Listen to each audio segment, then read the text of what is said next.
Hello everyone, welcome back. Today I'm going to be talking to you guys about zeroing the red dot and centering the magnifier, okay? So with the red dot, basically we need to pick a zero. The most common is 50 yards, but it can be 25 yards. Sometimes people use 100 yards, 36 yards is a different one. A lot of times people talk about where's that second zero going to be.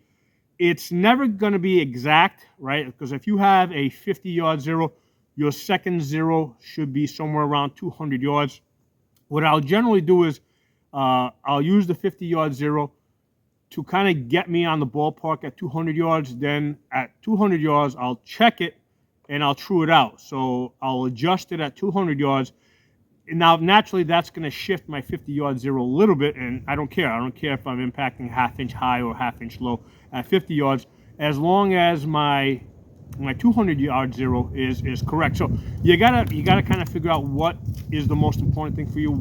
At what distance do you want to be the most accurate, and at what distances are you okay with making adjustments? Okay. So first thing we want to do is we want to have an idea of what zero we want to use, what we want our impacts to be, what we're comfortable with.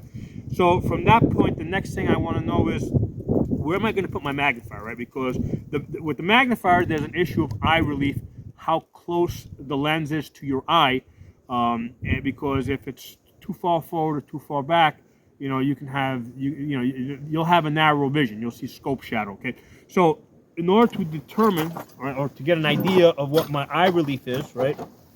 I'm going to take this light, I'm going to shine it in through the front. I'll move my hand back and forth over here and see where this comes into focus. And I can see that with this feyachi magnifier, it is 2 inches back. Okay, so I'm using feyachi here as the for demonstration. But this will work with any red dot magnifier combination. So my eye needs to be about 2 inches back. I'm going to put the magnifier where I think it's 2 inches from my eyeball, put the red dot in front of it, and just kind of look through it and just see if I'm comfortable, right? If I'm seeing kind of okay. Right, so I should see the red dot. I should see, through the magnifier. Now, sometimes what's going to happen is that the magnifier may not be centered. So you might be seeing the dot like all the way to the left or all the way to the right or bottom or top somewhere. So we need to center it, okay? So in order to center it, right, there's basically these two adjustments over here, right? So that's not for zeroing, right? This is not going to affect the zero or should not affect the zero. I mean, we are talking about light bending through lenses, so it might affect it a little bit, but it's not, it shouldn't, at least not a whole lot. So what I want to do is I can see the red dot in there, and I would like to have that red dot appear in the center of my glass. Okay, so the issue is if I put my head on this, right, for the optimum eye relief, okay, sometimes what may happen is like it might be hard to tell if you are perfectly centered or not. Okay. So what I'm going to do is I'm actually going to pull my head back a little bit, okay, so I see scope shadow, okay? So right now I see scope shadow. So I want to basically get that scope shadow centered in the magnifier, okay? And then what I'll do is, a lot of times you'll see that, okay, once you are centered, you can no longer see the dot because it's all the way to the left or to the right. So you're going to basically put your adjustment tool over there.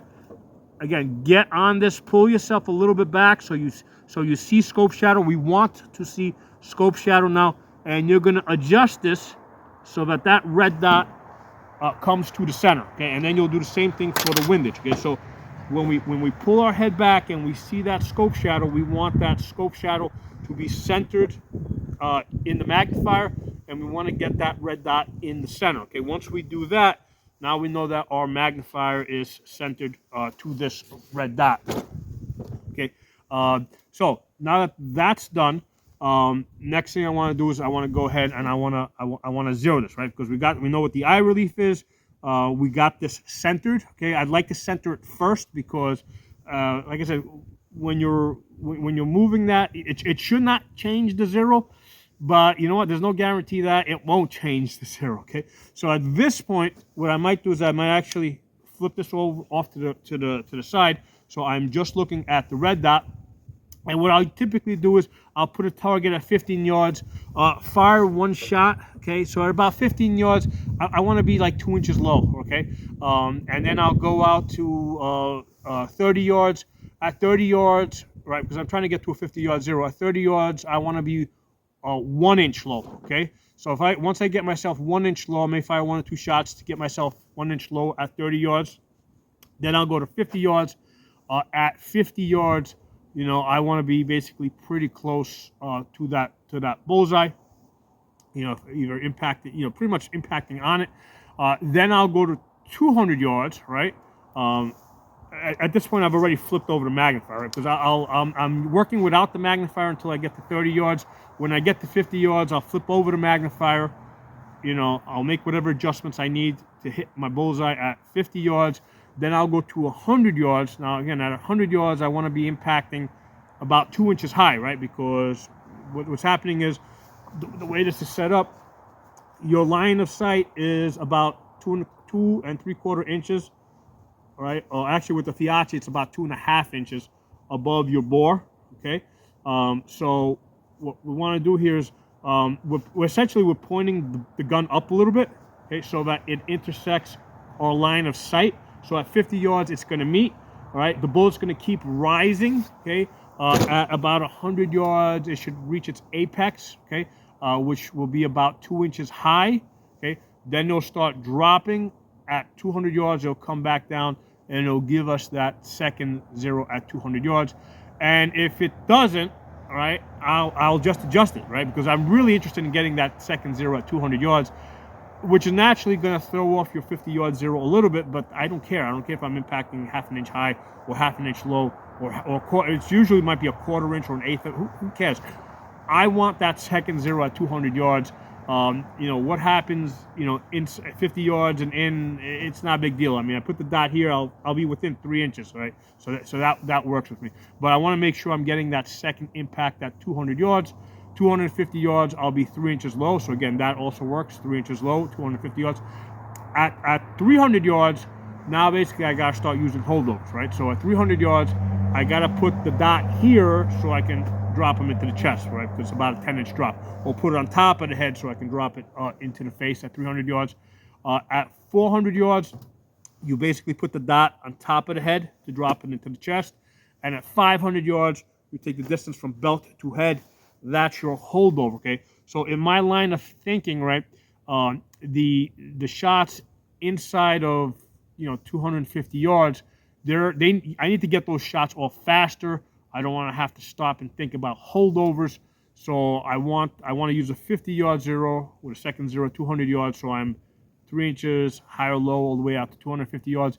At 300 yards, I've got more time to think, right? At 400 yards, at 500 yards, I've got more time to think. Okay, so that's my line of thinking with why I picked the 50-yard zero. Now, if I was out in the desert where most of my shooting was 300 yards plus, yeah, I would use a 25-yard zero. You know, so with the 25-yard zero, what's going to happen is you're going to be so 25-yard zero. You got first zero at 25 yards, second zero at 300 yards. At 100 yards, I believe you're about 5 inches high. Okay, 5 inches high. If you use a 36-yard zero, your second zero is going to be at 150 yards. You're going to be about 3 inches high, maybe 4 inches high.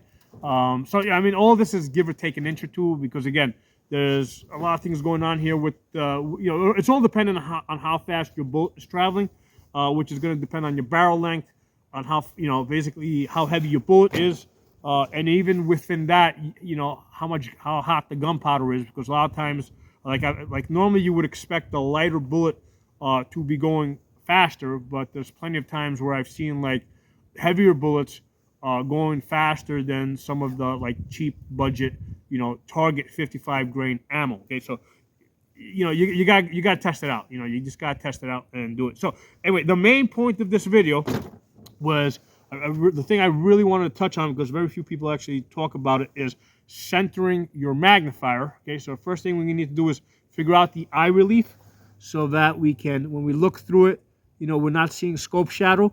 Then for centering, we're going to pull back a little bit so that we actually see that scope shadow. And then we're going to use the adjustments to make sure that that circle inside of the scope shadow is centered, and the dot is in the center of that. Okay, so drop some comments. Let me know what you guys think. Got any other ideas? Please let me know. If you got a different way of doing it, also let me know. I'm not saying that this is the one and only way to do it, but it's the way that works pretty good for me. So drop some comments. I'll talk to you all soon.